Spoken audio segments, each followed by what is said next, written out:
It's finally fall in Oklahoma, which means it's time to plant your spring flowering bulbs. In our area of Oklahoma, this usually means late October or early November, ideally when soil temperatures are around 60 degrees or under.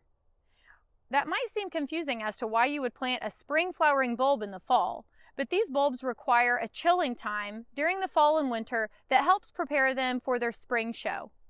Whenever you're selecting your planting site for your bulbs, you'll want to select an area that has proper drainage.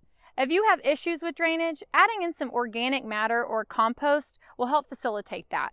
It will also prevent your bulbs from getting root rot or other funguses.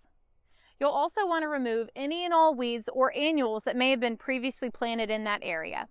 Now that we've got our prepared site ready, let's talk about mixing what bulbs you want to plant. A cool thing to do is to mix different blooming and heights of your bulbs. That way you always have something in bloom and something attractive to look at. The bulbs that I have here today are going to be hyacinth, tulips, and these yellow spider lilies. Hyacinth are going to be considered early bloomers. They'll be the first thing to emerge and bloom in the spring. The mid bloomer that I'm going to use is going to be my tulips. These will come up after the hyacinth. That way you always have some beautiful spring color. Lastly, the yellow spider lilies are going to be the end bloomer and will kind of cap off the show for spring. Another thing to consider when picking blooms and bulbs is going to be their height. Making sure that you always put your shorter ones up in front and your taller ones behind. That way you're not missing out on any of the beautiful colors or blooms.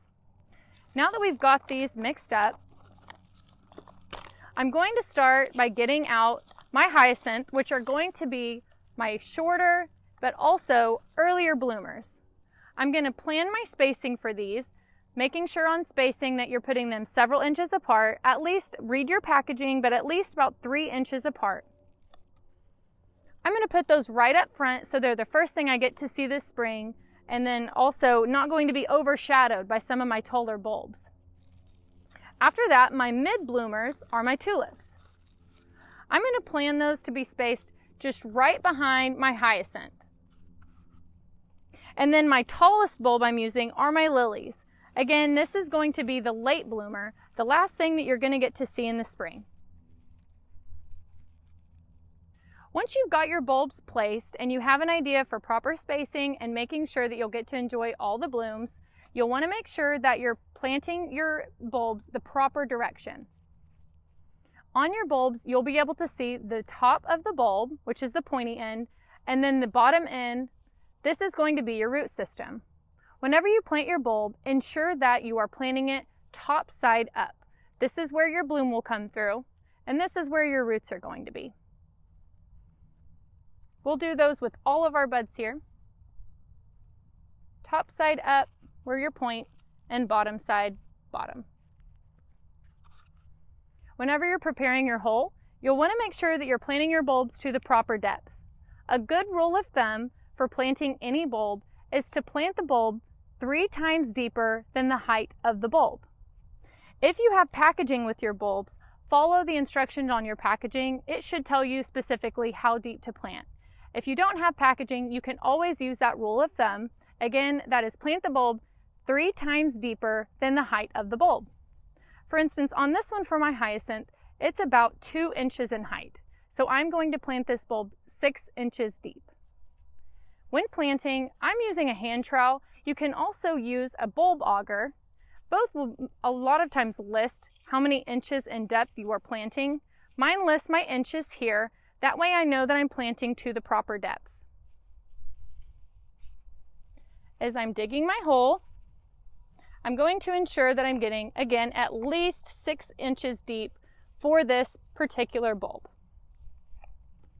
Once I've got my hole deep enough, I'm going to plant my bulb face up and roots down. With my bulbs, I'm going to be using a bone and blood meal fertilizer at planting. You can broadcast this fertilizer into the entire bed or fertilize each bulb individually. For these bulbs, it's recommended that you use 2 tablespoons of bone and blood meal per bulb. I'm going to take 2 tablespoons and mix that in with my backfill and cover up the top of my bulb. making sure that that's pressed in firmly, and then covering with mulch. Mulch is going to aid in weed suppression and also help maintain a proper moisture control. Once you've got the rest of your bulbs planted, ensuring spacing, also mixing your colors, and getting different heights of your bulbs in, you can ensure that you'll have great spring color all season long. Now that we've got our spring blooming bulbs in the ground, it's just time to sit back, relax, and wait for spring. Thanks for watching.